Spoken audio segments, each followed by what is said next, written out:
오늘 보면 마태복음 14장 22절부터 33절 말씀을 통해서 예수를 믿는다는 것은 신앙생활을 한다는 것은 무엇을 의미하는가? 오늘 말씀을 통해서 여러분과 같이 은혜 나기 원합니다.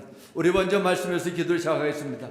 할렐루야. 아버지 하나님, 아버지 분주한 일상을 다 내려놓고 주 안에서 안식을 누리며 하나님의 말씀으로 우리 영이 회복되고 강건케를 원합니다.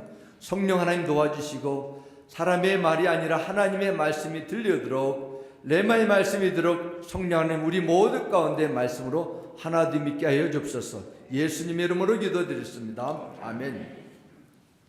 누군가가 저에게 목사님 신앙생활 어떤 것입니까?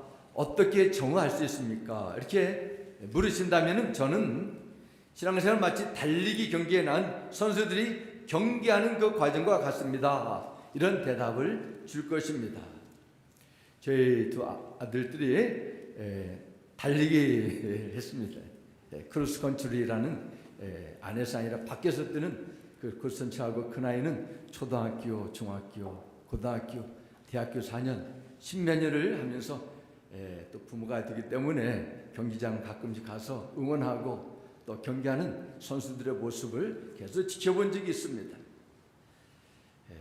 참 어떻게 가냐, 얼마나 끝까지 달리냐 포기하지 않고 앞만 보면서 열심히 달려가는 것, 경기에 참 중요한 것, 많은 것을 생각하게 합니다.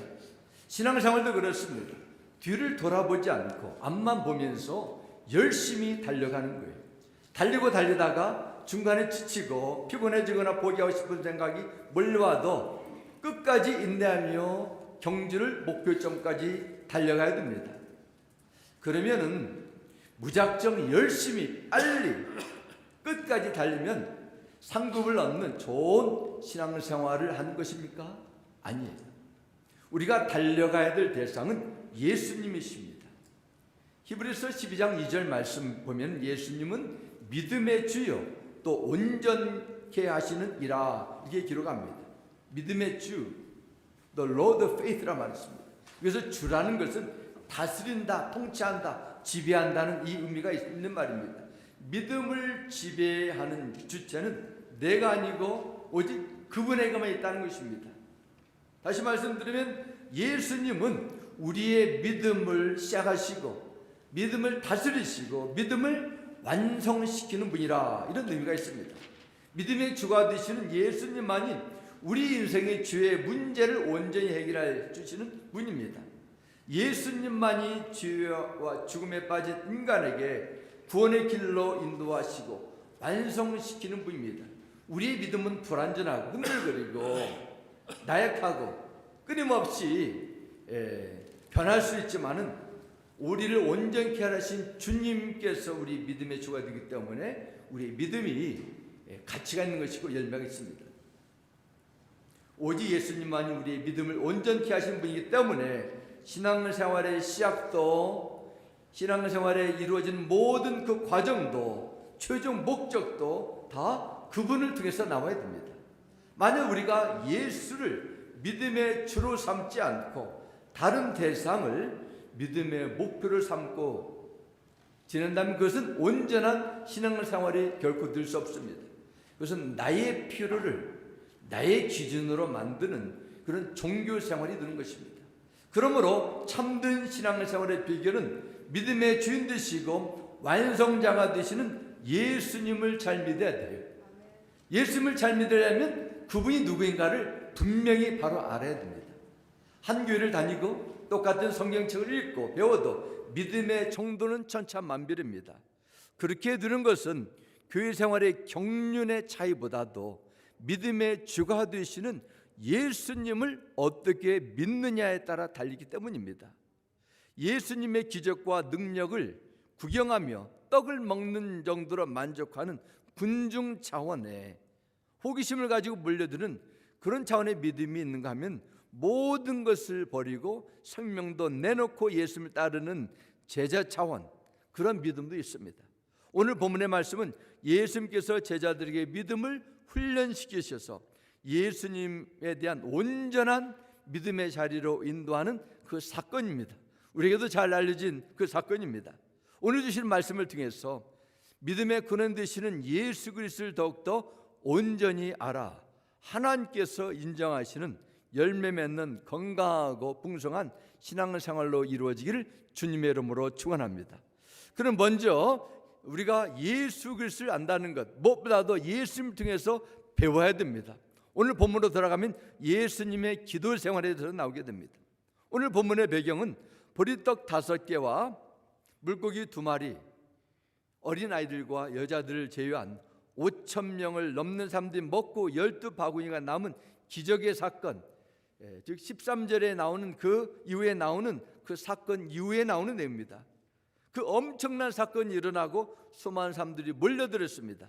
그때 예수님 무리를 해산시키십니다. 요한복음 6장 15절 말씀 보면 그들이 예수님을 왕으로, 이스라엘 나라의 왕으로 억지로 삼고 집하는 일들을 했기 때문이었습니다. 오늘 본문 22절 23절 말씀 보겠습니다.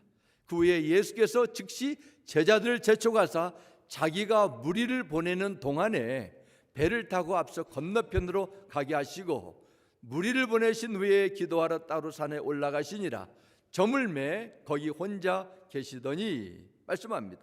23절 말씀 보면 예수님은 사람들을 다 해산시킨 다음에 산에 올라가 기도하러 올라가셨다 말씀합니다. 날이 저문 캄캄한 어둠 가운데 거기 혼자 계셨습니다. 주님은 여기 돌아가시면서 기적을 일으키시고 병자를 고치시는 일에만 매달리지 않으셨습니다. 주님은 군중들의 인기와 기적의 현장을 떠나서 먼저 하나님 앞에 나와 기도의 시간을 가졌다 기록합니다. 이뿐만 아닙니다. 주님은 언제든지 기도하셨어요.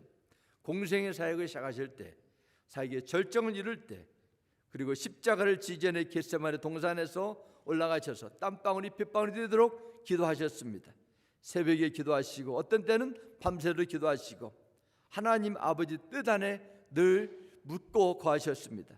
성경에 보이는 믿음의 사람들이 치열한 세상에서 끊임없이 찾아오는 위기와 도전을 뚫고 인내하며 승리하는 영적 비결도 늘 하나님과 교통하는 것이죠. 하나님과 떠나면 안 됩니다. 살아계신 하나님의 도움을 받고 그분의 주시는 은혜입니다. 세상을 이기는 것이에요. 기원전 750년경에 유다를 통치했던 우시아라는 왕이 있었습니다. 당시 유다 나라는 정치적으로 군사적으로 조그마한 소국가였습니다. 그럼에도 불구하고 성경은 우시아 왕이 통치할 때 주에 있는 나라들과 전쟁을 치르면서 항상 승리를 거뒀다고 성경 기록합니다. 또한 우시아 왕이 통치할 때는 그 나라가 번영을 누리게 됐습니다.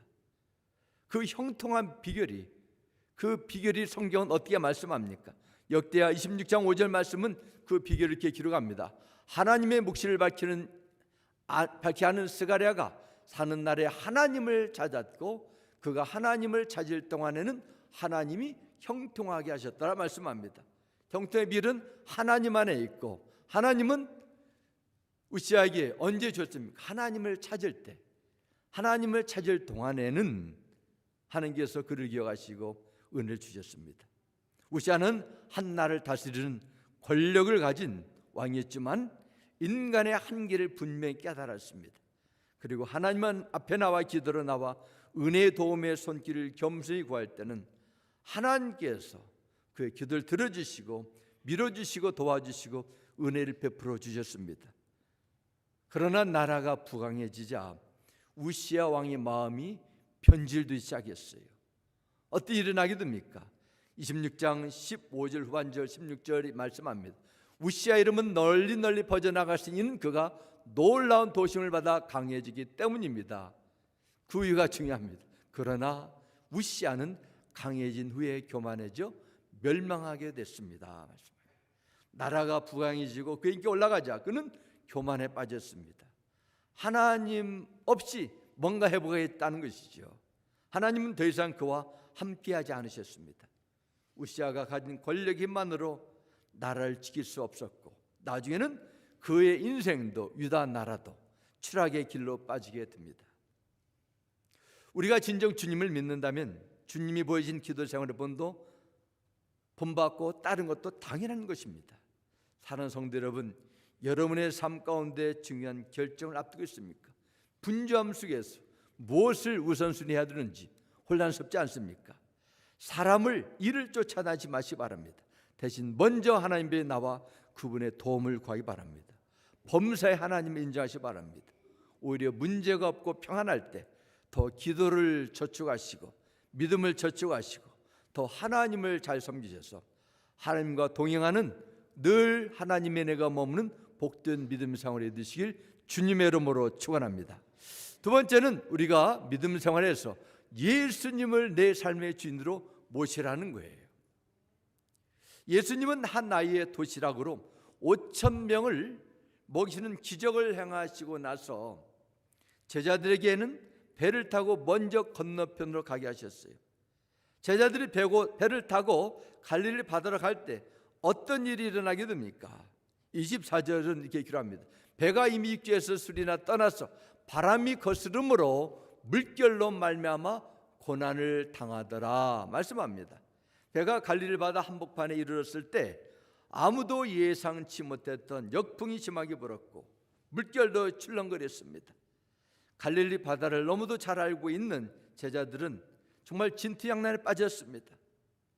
제자들에게 풍랑은 생명을 위협하는 두려움의 대상인 것을 그들은 너무 잘 알고 있었어요. 제자들이 풍랑 속에서 그러한 어려움을 당하는데 예수님은 없었어요. 그러나 나중에 찾아오셨어요. 주님의 찾아오신 시간은 밤 사경 새벽 3시에서 6시 사이라고 성경은 말씀합니다. 즉 해가 밝아오기 전에 캄캄한 어두운 때에 찾아오셨어요. 그때 예수님께서 제자들에게 오셨습니다. 제자들이 풍랑으로 인해서 밤새도록 싸우다가 모든 힘을 다 쏟아부으며 이제는 더 이상 우리들의 힘으로는 뭔가 할 수 없고 이제는 죽으면 죽는다는 자포자기 심정에 빠졌을 때 주님은 제자들에게 오셨습니다. 그리고 예수님은 바로 풍랑을 잔잔하게 하지 않으시고 풍랑 위를 걸어오셨다고 25절에 바다 위로 걸어서 제자들 오셨다 말씀합니다. 풍랑 속에서 오시는 것입니다. 왜냐? 주님이 오신 것은 풍랑을 해결하는 것이 목적이 아니기 때문입니다. 풍랑도 밟고 다니시는 예수님을 통해 제자들의 믿음을 바로 세워지고 훈련시키는 것이 주님이 찾아오신 목적이었습니다. 오병이어의 기적을 보고 제자들의 마음이 복잡해서 이런 예수님 우리가 따른다면 우리는 뭔가 큰 이득을 보게 될 것이라 너무도 자기의 나름대로 육적인 세상적인 기대와 예수님에 대한 바람이 있을 것입니다. 예수님은 아셨어요. 이런 엄청난 기적을 본다고 해서 그들의 믿음이 바로 서지 않는다는 것을 너무 잘 아시기 때문에 주님은 오병이어의 기적을 행하신 후에 제자들을 바다로 보냈어요. 훈련하신 것이죠. 그래서 그들이 예수님을 바로 알고 예수님을 온전히 신뢰할 수 있는 참된 믿음의 사람이 되도록 만드시는 과정입니다. 하나님께서 사랑하는 자들에게 고난과 풍랑을 허락하시는 이유 가운데 하나도 여기 있습니다. 세상의 모든 게 잘 될 때 그냥 그럭저럭 대충대충 나름대로 예수를 믿고 신앙을 한다고 합니다. 그러나 결정적인 그때 내 힘으로 뭔가 할 수 없을 때 그때를 만나야 내 신앙의 모습이 나타나게 돼 있어요. 하나님은 사랑하는 자들에게 이처럼 풍랑도 주십니다. 하지만 제자들은 풍랑 속에서 찾아오신 예수님을 제대로 보지 못했어요. 유령이 나타났다고 더 두려움에 빠진다고 26절에 말씀합니다. 예수님은 두려움에 빠진 제자들을 진정시키셨어요. 믿음이 있든 없든 그런 상황에 빠져서 그렇게 주님이 나타나시면 무서워하지 않을 사람이 누가 있겠습니까? 그건 즉시 당연한 것입니다. 그때 예수님께서 27절에 말씀합니다. 예수께서 즉시 이르시되 안심하라 나니 두려워하지 말라 말씀합니다. 안심하라 담대하라 take courage 말씀합니다. 풍랑 위를 걸으시면서 담대하라 안심하라 두려워하지 말라 이것은 이 말씀을 들었던 베드로에게 믿음이 생기기 시작했어요. 저 풍랑을 뚫고 우리에게 오시는 분이 그 예수님이 우리를 부르셨으니까 우리는 풍랑 때문에는 죽지는 않겠구나. 그 생각 속에 예수님께 나도 풍랑 위를 걸을 수 있도록 해달라는 그런 믿음이 생기게 하겠습니다. 그리고 그 믿음의 선포를 28절에 이렇게 기록합니다. 베드로가 대답하여 이르되 주여 만일 주님이시거든 나를 명하사 무리로 오라 하소서 하니 말씀합니다. 이때 예수님은 29절에 오라 하시니 베드로가 배에서 내려 물 위로 걸어서 예수께로 가되 말씀합니다. 베드로는 예수님의 말씀을 듣자 오라는 말씀대로 바다로 뛰어들어갔습니다. 그리고 자신을 부르신 예수님을 향하여 풍랑 위를 걷게 되었다고 성경은 말씀합니다. 베드로는 평생 갈릴리 호수에서 물고기를 잡는 어부 생활을 했습니다. 어떤 인간도 지금까지 평생 한 번도 이 바다를 걸 수 있는 사람은 보지도 못했고 그것은 절대로 안 된다는 것을 어느 누구보다도 잘 알고 있었어요. 조금 전까지만 해도 풍랑은 생명을 위협하는 문제지만 예수님의 말씀을 듣고 믿음으로 나가니까 풍랑은 예수님의 말씀의 능력과 권세를 경험하는 은혜의 기회가 된 거예요. 그러나 이때 그는 주님을 바라보고 주의 말씀을 의지해서 믿음의 발을 내딛었는데 한참 물 위로 걷다 보니까 정신이 바짝 들었습니다. 주위를 바라봤습니다. 거센 파도와 폭풍이 자신을 삼킬 것처럼 보이는 것입니다. 그 순간에 그의 마음이 두려움에 찾아왔고 두려운 생각이 베드로의 몸을 꼼짝 못하게 만들면서 물에 빠져버리게 됐어요. 베드로가 예수님을 바라보고 부르심에 온전히 따랐던 믿음이 떠나고 그의 경험, 그의 감정, 그 이성적인 판단이 자신을 지배하게 된 거예요. 그 내용이 30절에 이렇게 기록합니다. 바람을 보고 무서워 빠져가는지라 소리질러 이르되 주여 나를 구원하소서 하니 말씀합니다. 그가 바람을 봤어요. 바람이 그를 빠뜨리는 것이 아니라 보고 무서워 빠져간다. 다시 말씀드리면은 그 무서운 생각이 그를 바다로 빠뜨리게 된 거예요. 그의 마음이 두려움이 왔고 두려운 생각이 그의 몸을 꼼짝 못하게 만들면서 주님을 바라보지 못하고 물에 빠뜨렸습니다. 강한 폭풍과 큰 물결은 같아요. 그런데 두려움이 없을 때는 그는 물 위를 걸어갔어요. 두려웠을 때는 바다에 빠졌어요. 그렇다면 두려워하지 않을 수 있었던 원인과 두려워했던 원인이 무엇이에요? 바라보는 것이죠. 주님을 바라보고 있을 때 두렵지 않았고 바람을 보았을 때는 두려웠습니다. 주님을 바라볼 때는 물 위를 걸었습니다. 바람을 바라봤을 때 무서워하는 생각이 그를 빠뜨리게 했습니다. 그러니까 물에 빠진 원인은 두려움이었고 두려움을 가지게 원인은 주님이 아니라 그 위에 바람이었습니다. 그리스도인이 세상과 다른 것이 무엇이에요? 세상을 바라보는 것이 아니에요. 물론 세상에 삽니다. 그러나 파도를 잔잔케 하시는 세상을 통치하시는 주님을 바라보는 거예요. 그래서 이 세상에서 내 경험, 지식, 실력으로 사는 것이 아니라 주의 말씀으로 사는 것입니다. 주의 말씀에 확신을 가지고 순종하며 사는 것입니다. 이것이 우리의 믿음이에요. 사는 성도 여러분, 여러분 지금 어디를 바라보고 인생의 길을 걸어가고 있어요? 파도를 바라보십니까? 사람을 바라보니까 아니면 주님을 바라보십니까? 인생의 초점도 방향도 주님께 맞추기를 주의 이름으로 축복합니다. 31절과 32절 말씀 보겠습니다. 바람을 바라보고 빠졌던 베드로에게 어떻게 했습니까? 예수께서 즉시 손을 내밀어 그를 붙잡으시며 이르시되 믿음이 작은 자에 왜 의심하였느냐 하시고 배에 함께 오름에 바람이 그치는지라 말씀합니다. 예수님은 베드로의 나를 살려달라는 그 외침에 즉시 손을 내밀어 물속에 허우적거리는 베드로를 붙잡아 건져주셨습니다. 그리고 왜 의심하느냐 믿음이 작은 자여 이렇게 물으십니다. 베드로에게 믿음이 없다는 것이 아니라 작은 믿음이었습니다. 그것은 믿음이 있는데 자꾸 의심한다는 것이죠. 결국 예수님의 능력을 의심했습니다. 그럼 왜 예수님의 능력을 의심했어요? 바로 예수님이 아니라 바람이 더 크게 보기 때문에 그렇습니다. 그렇게 두려움이 생기면 믿음의 힘은 약해질 수밖에 없습니다. 그 결과로 그는 하나님의 기적을 체험하고도 나중에 바람에 빠지게 되는 것을 우리는 알게 됩니다. 많은 사람들이 인생을 바다에 항해하는 것에 비유하게 됩니다. 마치 바다가 잔잔할 때도 있지만은 어부들이 자주 하는 말 있지 않습니까? 바다가 언제 돌변할지 모릅니다. 항상 예측할 수 없는 일이 나타나는 것이죠. 그래서 영국의 대문호 셰익스피어는 이런 말을 남겼습니다. 인생은 불확실한 항해와 같다 했습니다.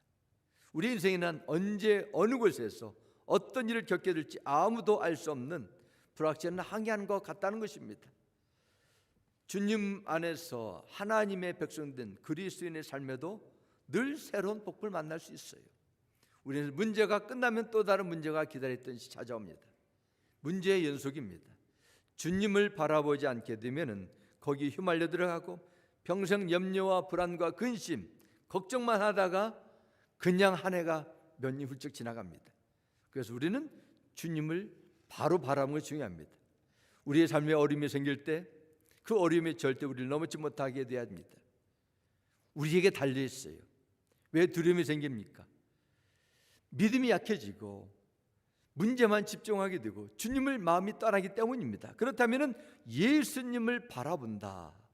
그건 구체적으로 무엇을 의미할까요? 그래서 바로 예수님을 나의 주인으로 온전히 인정하고 모시는 거예요. 32절 다시 보겠습니다. 배에 함께 오름에 바람이 그치는지라 말씀합니다. 예수님을 주로 고백했던 베드로와 예수님이 배 안에 들어오자 바람이 그쳤어요. 예수님은 사랑의 주님이시고 능력의 주님이십니다. 위침에 유면하지 않는 신실한 주가 되십니다. 능력의 주가 되시기 때문에 우리를 받아주시고 연약한 믿음도 기억해 주시고 무리를 걸으셔서 우리에게 오시는 분입니다. 풍랑 위에 서 계신 주님, 문제 위에 계신 주님, 내 모든 문제보다 크신 주님이 구원받은 성도들에게 찾아오세요. 우리는 예수 그리스도를 믿는 믿음으로 구원을 받았습니다. 그 믿는 믿음으로 하나님 앞에 의롭다함 받고 하나님의 자녀가 됐습니다. 그래서 하나님께서 인간에 베풀 수 있는 최고의 축복 가운데 하나입니다. 그러나 이처럼 엄청난 구원의 선물을 받았어도 자칫 잘못하면 인생이 주인이 내가 된 것처럼 착각하며 살 수 있어요. 천하고 천한 우리 몸에 만왕의 왕 되신 예수께서 오셔서 주인 되신 것, 엄청난 큰 은혜입니다. 그러나 엄청난 구원을 받은 자라면 예수님을 주인으로 인정하고 모시고 성령님의 인도함을 받고 살아가는 것은 당연한 거예요. 이것은 마치 한 고아가 왕의 자녀로 입양되어서 왕을 아버지로 부르며 왕국에 산 특권을 받고 있다 할지라도 그 자녀가 왕을 무시하고 자기 마음대로 왕궁에 살게 된다면 결국 그의 관계는 깨질 수밖에 없는 것입니다. 아무리 좋은 것도 서로 만남의 복이 있지만은 모든 만남이 다 그렇지 않습니까? 남편과 아내의 만남도 또 부모와 자녀, 교사와 학생과 만남도 만남의 복이 있지만 그 만남을 어떻게 잘 갖고 나가는 또 다른 차원이지요. 예수가 주인으로 되셔서 그분과 인격적인 관계를 누릴 수 있는 복을 받은 자라면 우리는 그분과의 기쁜 건강한 관계를 유지해야 됩니다. 내가 내 인생의 주인처럼 행사하게 되면 참된 주이신 주님께서 우리를 어떻게 기뻐할 수 있겠습니까? 세상에서는 성공할지라도 하나님 앞에서 망해 드는 거예요. 우리의 인생의 주인을 바꾼 것은 하나님 보시기에 최고의 선물입니다. 그래서 베드로도 어떻게 말합니까? 그런 선생이 아니라 나의 주여 말합니다. 주. 산성도 여러분 인생의 주인은 누굽니까? 예수님을 주님으로 고백하는 신앙의 증거가 나타나고 있습니까? 사도 바울은 주님을 만난 후에 로마서 14장 8절에 고백하게 됩니다. 우리가 살아도 주를 위하여 살고 죽어도 주를 위하여 죽나니 그러므로 사나 죽으나 우리가 주의 것이로다. 주의 주인 되심을 이렇게 고백하고 그는 살았습니다. 한 번 지나가면 돌이킬 수 없는 너무도 짧고 짧은 인생입니다. 내가 주인 되어서 이 세상 살다가 영원히 하나님 앞에 버림받는 그런 인생이 아니라 예수님께서 여러분의 인생을 영원히 책임져 줄 수 있는 주인으로 모시기 바랍니다. 생명의 주인 되신 예수님을 예배하시고 그분의 음성에 귀를 기울이시고 그분의 말씀에 순종하시기 바랍니다. 비록 우리 인생의 불확실한 항해에서 다양한 풍랑과 바람을 만날지라도 우리가 할 수 있는 것은 아무것도 없다 하는 것을 점들지라도 우리와 늘 함께 하시는 주님을 의지해서 베드로처럼 주여 나를 구원하소서 믿음으로 구하시기 바랍니다. 예수께서 여러분 삶에 일어나는 모든 풍랑 속에서도 흔들리지 않는 그 믿음으로 주님과 동행하며 끝까지 믿음의 경주를 마치기를 주님의 이름으로 축원합니다. 세 번째, 우리는 예수 그리스도를 믿는다는 것, 예수님을 하나님의 아들로 믿어야 돼요. 이것이 바로 예수님을 자로 믿는 것입니다. 33절 말씀 보겠습니다. 배에 있는 사람들이 예수께 절하며 이르되 진실로 하나님의 아들이소이다 하더라 말씀합니다. 배에 있는 사람들이 누구예요? 예수님의 제자들이에요. 제자들이 지금 예수님을 누구라고 고백합니까? 선생님이 아니라 진실로 하나님의 아들이다 이렇게 고백했습니다. 어떻게 제자들의 그런 믿음의 고백이 나와요? 우연이 아닙니다. 그들이 예수님께서 수천 명의 사람들을 기적적으로 먹이는 것을 목격하고 거대한 파도에 우리는 죽을 수밖에 없구나 절대 절망에 빠졌을 때 예수님께서 바다를 걸으시고 바람을 잠잠케 하시는 능력을 목격했습니다. 그리고 예수님은 단지 종교적인 율법과 교훈을 가르치는 랍비가 아니라 자신들의 생명을 구원하는 하나님의 아들이 된다는 사실에 영의 눈을 뜨게 된 거예요. 제자들은 이 모든 것을 보면서 예수님은 바로 하나님의 아들을 믿게 되고 예수님께 어떻게 했어요? 절을 했다고 말합니다. 그냥 인사를 하는 것이 아니라 영어 성경에 보면 워시핑이라는 워십, 예배를 드렸다는 것입니다. 정말 그렇습니다. 잠든 예배는 신령과 진정으로 드린 예배입니다. 예수 그리스도가 하나님의 아들임을 믿고 고백하는 자에게 성령님은 참된 예배자로 세워나가세요. 그러면 대해서 제자들이 고백한 하나님의 아들이소이다. 이것은 무엇을 의미할까요? 하나님의 아들이라는 것은 인간의 몸으로 찾아오신 구원자 하나님이란 뜻입니다. 예수님은 우리와 같은 육체와 호흡을 하시고 잠을 청하시고 감정을 가진 인간님입니다. 그럼에도 그분은 하나님이세요. 예수님은 인체 시간과 공간에 제한을 받으시고 무자비한 모욕을 당하시고 십자가에 처절한 죽음에 처하셨지만은 그분은 하나님의 아들이었습니다. 복음서에 보면은 예수님께서 하나님의 아들이신다는 그 내용이 여러 곳에서 나와요. 예수께서 세례받으실 때도 하늘에서 하나님께서 이런데 사랑하는 아들이라 말씀하셨습니다. 심지어 마가복음 3장 12절 말씀에 보면 이런 말씀이 나옵니다. 마가복음 3장 11절 보면 더러운 귀신들도 악한 영의 세계 속에서 사단들도 어느 때든지 예수 보면 그 앞에 엎드려 부르짖어 이르되 당신은 하나님의 아들이다 하니 말씀합니다. 예수님께서 하나님의 아들이신 가장 강력한 증거는 무엇일까요? 바로 그분이 죽으신 지 3일 만에 다시 살아나신 부활 사건이에요. 그래서 로마서 1장 4절은 기록합니다. 성령으로는 죽은 사람들 가운데서 부활하심으로 나타나신 권능으로 하나님의 아들로 어땠어요? 확정되신 분입니다 말합니다. 하나님의 아들로 세상에 선포한 최고의 사건은 예수님께서 죽음의 저주를 깨뜨리시고 다시 살아나셔서 모든 사람들에게 하나님의 아들임을 증명하셨습니다. 그러면은 왜 예수 그리스도가 하나님의 아들로 믿는 것이 그토록 중요합니까? 뭐 예수님 좋은 교훈 가르침 그런 아주 훌륭한 종교 지도자 창시자 정도만 믿지 왜 성경은 그건 아니다. 하나님의 아들로 믿어야 된다. 이 믿음을 요구하고 있습니까? 바로 그것은 예수님을 하나님의 아들로 믿을 때 그 자에게 구원이 임하기 때문입니다. 어느 누구도 예수님을 하나님의 아들로 믿지 않는 한 결코 죄의 올무에서 벗어날 수 없고 하나님과의 화목한 관계를 이룰 수 없기 때문이에요. 그래서 요한복음 3장 35절 30절 말씀합니다. 하나님 아버지께서는 아들을 사랑하셔서 모든 것을 그분의 손에 맡기셨다. 누구든지 누굴 믿어요? 아들을 믿는 사람은 영원한 생명을 소유하게 되지만 아들을 믿지 않고 거절하는 사람은 영원한 생명을 얻지 못하고 오히려 하나님의 형벌을 받게 된다 말씀합니다. 요한일서 4장 10절 후반절에도 기록합니다. 하나님이 우리를 사랑하셔서 자기 아들을 보내요. 우리의 죄를 위하여 화목제물을 드리게 하신 것입니다 말씀합니다.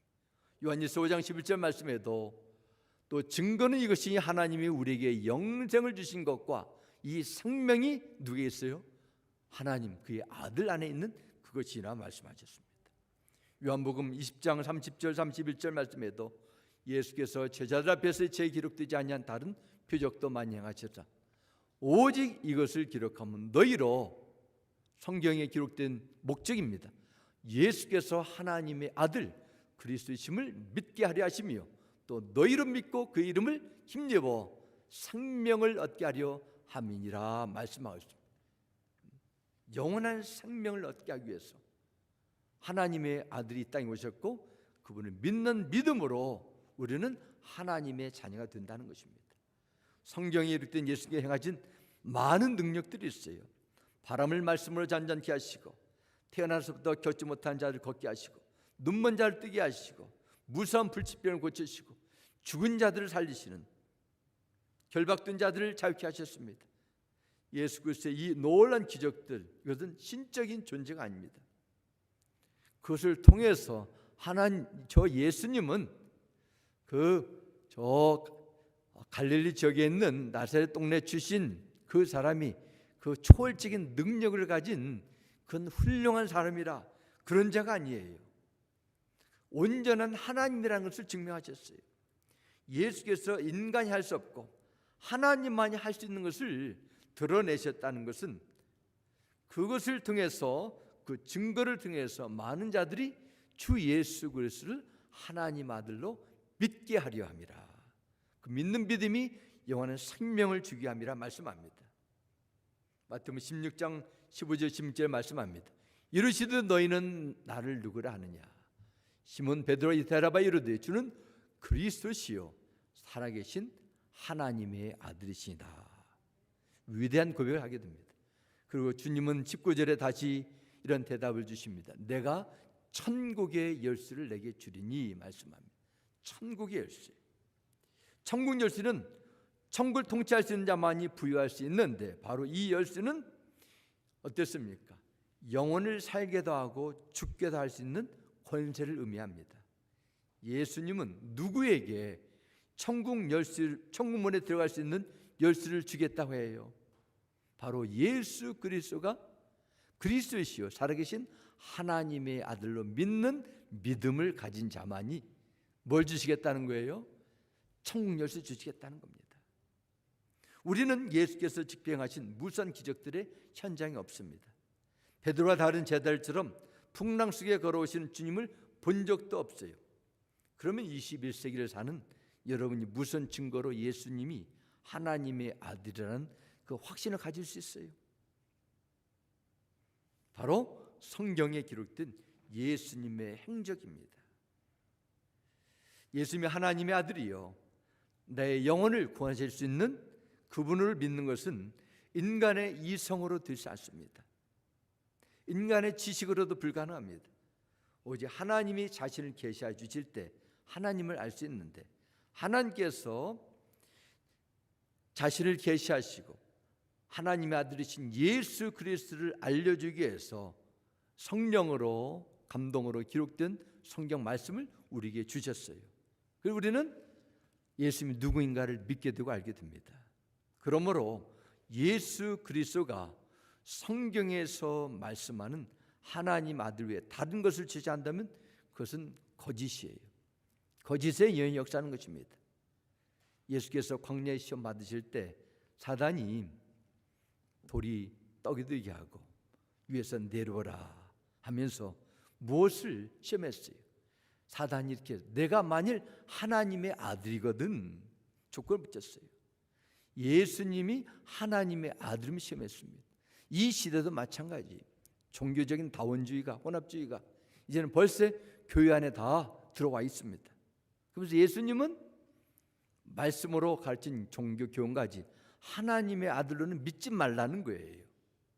오늘날 수많은 이단들이 성도들을 거짓으로 미혹하고 있는데 그것이 바로 예수님이 하나님의 아들 되는 신성을 거부하는 거예요. 여러분은 누구를 믿습니까? 우리가 예수 그리스도가 주님이시요 살아계신 하나님의 아들 되신다는 이 복음의 진리를 여러분이 온전히 붙들지 않게 되면은 여러분은 세상에서 너무 쉽게 거짓의 속임수에 미혹에 빠질 수밖에 없어요. 그러므로 혼란한 세상 속에서 견고한 신앙을 가지려면은 여러분은 예수 그리스도를 바로 알아야 돼요. 예수 그리스도가 내 생명의 주인 되시고 예수 그리스도만이 참된 하나님의 아들임을 우리는 믿으셔야 돼요. 세상 어떤 말 받아도 그분의 음성에 귀를 기울이시기 바랍니다. 그리고 또한 주 예수님의 이름으로 담겨진 영적 권세를 사용하셔야 돼요. 선포하시고 기도하시기 바랍니다. 진리가 되시는 예수님께로 인도하시는 성령님의 도움을 늘 구하셔야 됩니다. 바라기는 천국의 열쇠를 가지신 예수님을 여러분이 온전히 바로 알아서 그분께 모든 여러분의 인생의 무거운 짐을 맡기시는 절대 신앙으로 세상이 주는 어떠한 폭풍과 비바람이 주는 두려움과 문제를 물리치고 늘 주님과 동행하는 가운데 승리하는 신앙을 살로 이루어지기를 주님의 이름으로 축원합니다. 우리 함께 기도하겠습니다. 아버지 하나님 감사합니다. 주님의 이름을 찬양합니다. 참 예수를 믿는 것이 신앙을 생활하는 것이 무엇인가? 많은 혼돈에 빠졌습니다.